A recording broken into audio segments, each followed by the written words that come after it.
Value zone hyper mart Nandamuri Balakrishna గారిచే November 28న నాచారంలో గొప్ప ప్రారంభం.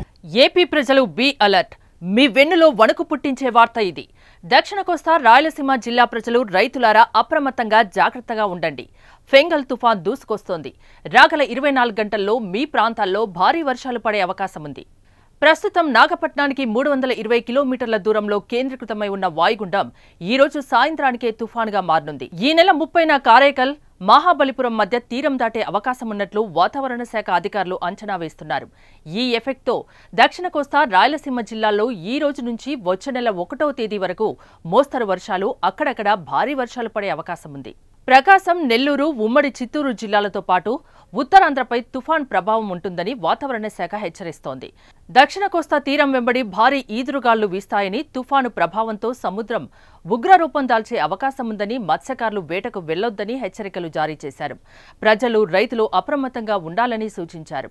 అన్ని జిల్లాల కలెక్టర్లు ముందు జాగ్రత్త చర్యలు తీసుకోవాలని ఆంధ్రప్రదేశ్ విపత్తుల నిర్వహణ శాఖ సూచించింది. ఇక అటు తమిళనాడుకు పెనుముప్పు పొంచి ఉంది. ఇప్పటికే భారీ వర్షాలు దంచి కొడుతున్నాయి. నిన్నటి నుంచి నాగపట్నంలో వర్ష బీభత్సం సృష్టించగా 1000 ఎకరాల్లో పంట పొలాలు నీట మునిగాయి. తుఫాను ప్రభావంతో స్టాలిన్ ప్రభుత్వం అప్రమత్తమైంది. అప్రమత్తమైన అధికారులు స్థానిక ప్రజల్ని, మత్స్యకారులను సురక్షిత ప్రాంతాలకు తరలించారు. భారీ వర్షాల నేపథ్యంలో చెన్నైలో నవంబర్ 27 నుంచి 29 వరకు యెల్లో అలర్ట్ జారీ చేశారు. నవంబర్ 27 నుంచి 30 వరకు కాంచీపురం, తిరువల్లూరు, చెంగల్పట్టుతో సహా పలు జిల్లాలలో ఆరెంజ్, యెల్లో అలర్ట్ ప్రకటించారు. ఎలాంటి పరిస్థితులైనా ఎదుర్కొనేందుకు సిద్ధంగా ఉండాలని సీఎం స్టాలిన్ అధికారులకు నిర్దేశించారు.